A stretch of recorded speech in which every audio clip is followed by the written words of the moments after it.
Olá, hoje o Parlamento com Deus vai falar sobre adoção. Uma pesquisa recente do Conselho Nacional de Justiça mostra que aproximadamente 30 mil crianças vivem em abrigos. Para falar sobre esse tema, recebemos o Dr. Felipe Fernandes, que é presidente da Comissão de Defesa da Criança e do Adolescente da OAB Niterói, o Dr. Luiz Fernando Carvalho, especialista em Direito da Família, e a deputada Graça Pereira.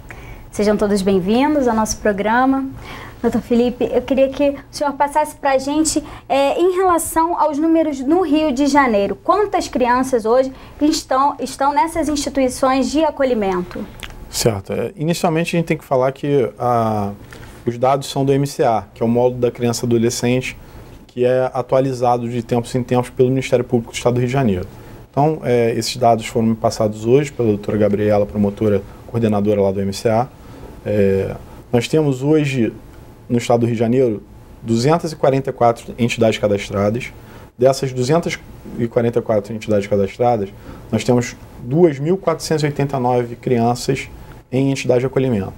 Dessas, 234 crianças estão disponibilizadas para adoção, que dá cerca de 10%, vai ser exato, 9,37%. 63 não tem registro de nascimento sequer. E 783 não recebem nenhuma visita. Agora, essas crianças estão lá, elas não são disponíveis para adoção, como o senhor comentou.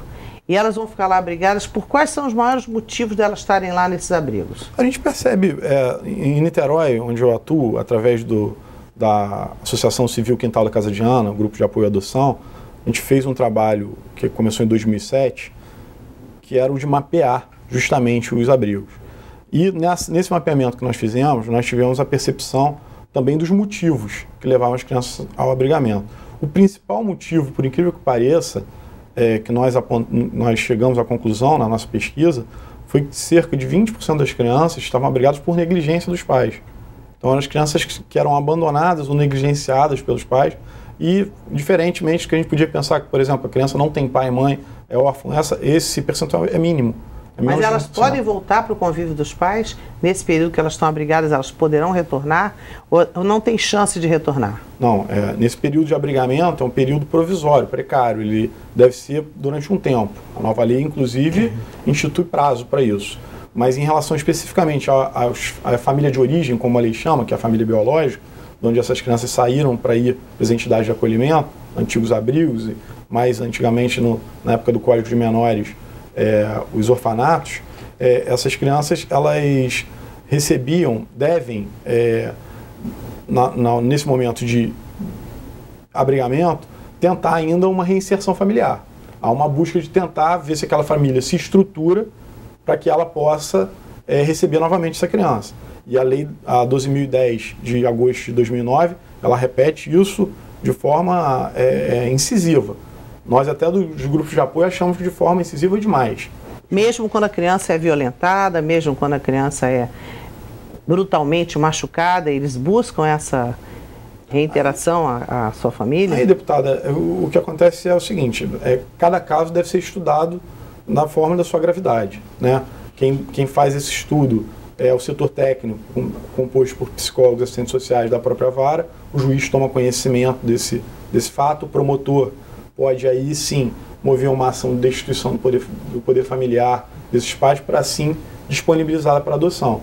Então, cada caso, se for caso de violência grave, cada violação de direito da criança deve ser punido da medida da consequência que ele cause.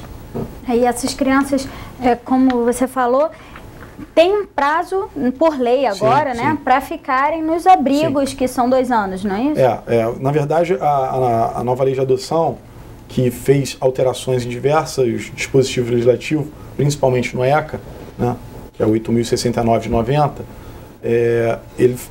ela ajustou 2 prazos muito importantes.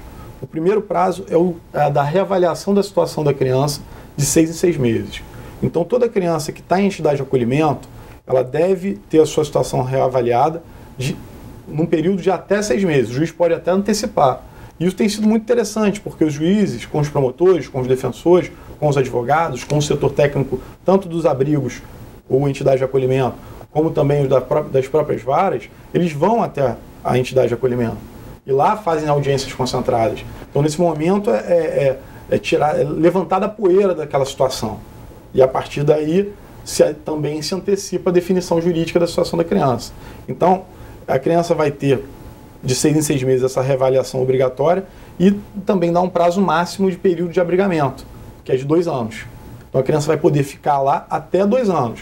Quando chega a 2 anos de abrigamento, o juiz necessariamente tem que definir a situação jurídica dela, disponibilizando ela para adoção ou reinserindo. É importante fazer a pergunta.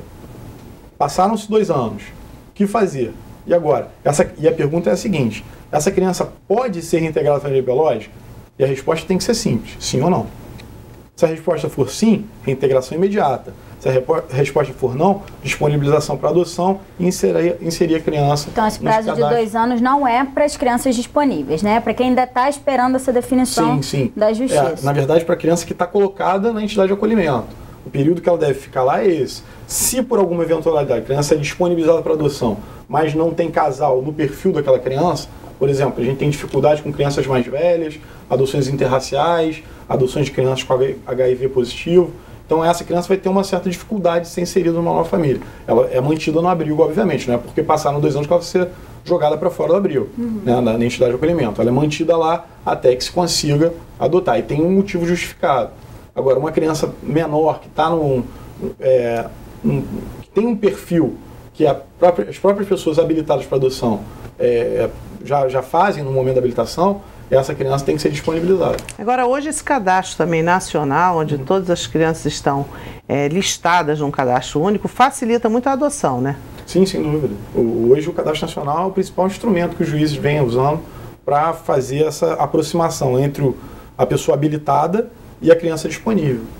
Doutor Luiz, o senhor que é um advogado de família, o senhor as pessoas buscam o senhor para conseguir uma adoção, o seu escritório, o senhor já teve algum caso de famílias que buscam um advogado para poder ajudar nessa adoção? Sim, há casos nesse sentido. Mas a procura maior, até pela divulgação desses núcleos, dessas instituições que tratam mais especificamente da adoção, é as pessoas se dirigirem diretamente. Por isso é importante essa divulgação e até esse nível de informação.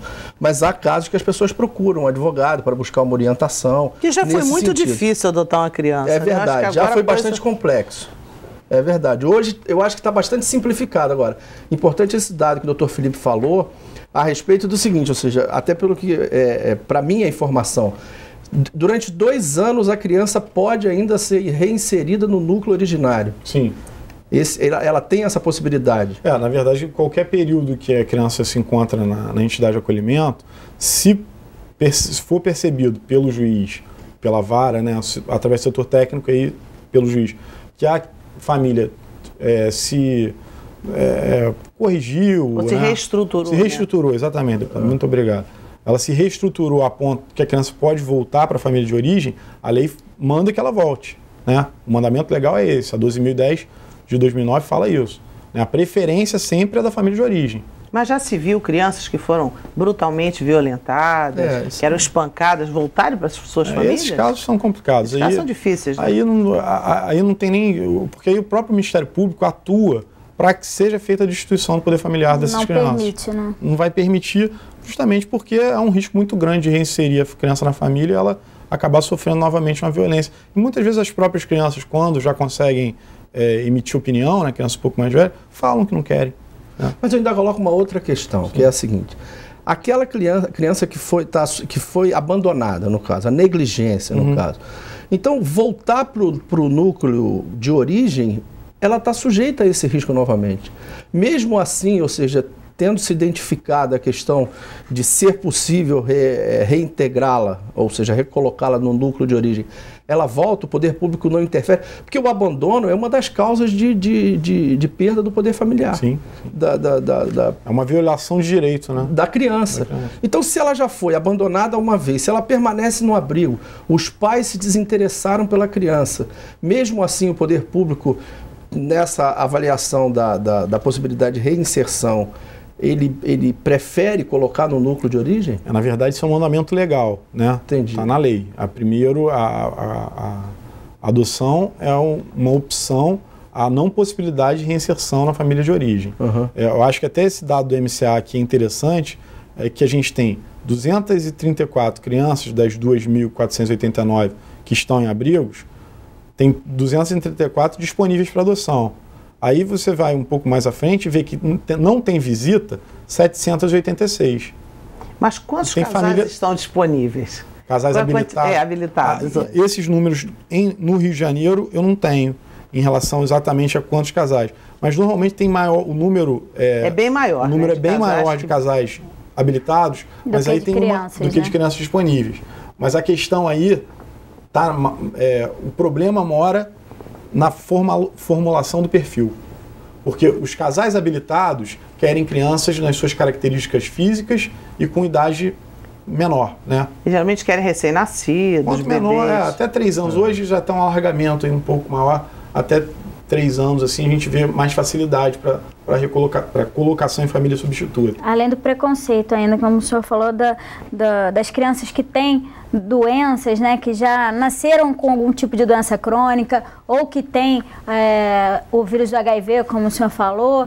Como é que é feito o trabalho com essas famílias para tentar convencer essas famílias a adotar uma criança como essa? Na verdade, o que está sendo feito no estado do Rio de Janeiro, e eu posso falar muito bem, porque lá o Quintal da Casa de Ana, a entidade que eu coordeno juridicamente, a gente faz esse trabalho, é trabalhar as famílias antes do processo de habilitação, que acho que até para a gente colocar de forma cronológica, a primeira coisa que a pessoa que quer adotar tem que fazer é ir até a vara de infância. A partir desse encaminhamento da vara de infância, a pessoa pede para se habilitar. Em Niterói, a gente faz um trabalho que chama um grupo reflexivo, um projeto que a gente tem, que são 5 encontros com essas pessoas. Antes, elas vão à vara, a vara encaminha, através de um convênio que a gente tem, e elas passam 5 encontros discutindo esse tipo de questão. Tem um encontro com jurídico, psicológico, assistente social, e a gente trabalha isso justamente para ampliar os horizontes, sem forçar ninguém. Porque o importante, na verdade, a gente tem que perceber, é que a possibilidade de amor seja genuína. Também não adianta falar, olha só, não tem criança no teu perfil. Seu perfil é de 0 a 3, menina branca. Muito difícil de ter. Vai demorar 5 anos para você adotar. Aí a pessoa vai e troca para um menino negro com um grupo de irmão de 8 anos.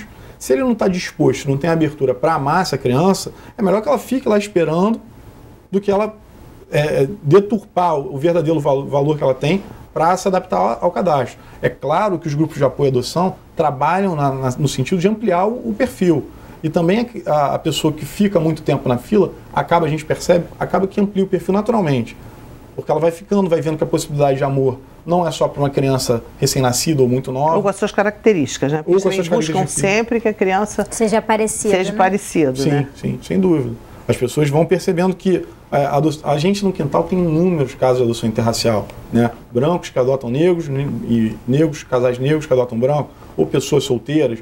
Hoje não há limitação, né? Você não precisa ser um casal, pode ser uma pessoa solteira. Não há limitação em relação a homoafetiva. Se a pessoa pode se habilitar atualmente até em casal homoafetivo, de forma ou solteiro, homoafetivo solteiro, ou casal, né? Seja masculino ou feminino. Então há muitas possibilidades aí para conseguir fazer a habilitação, e o importante é que os casais tenham a disponibilidade para amar, tenham um ambiente saudável e possam receber a criança no seio da sua família. Essa disponibilidade financeira vocês não atestam, ou atestam também, se a pessoa... A própria lei diz que não pode. É secundário. Isso é secundário. A questão financeira não pode ser nem motivo de abrigamento. Se alguém é muito pobre, uma pessoa, aí eu digo de família de origem mesmo, família biológica, sim, ela não pode ter o filho colocado em entidade de acolhimento só por causa disso. Ele acaba negligenciando, abandonando, deixando em abandono material, são outras circunstâncias. Mas não por dificuldade financeira. Só a dificuldade financeira em si, porque aí quem tem que atuar é o poder público através dos programas de atendimento. Bom, gente, a gente precisa fazer um pequeno intervalo e volta falando um pouquinho mais sobre adoção no próximo bloco. É só um minutinho, a gente volta já já.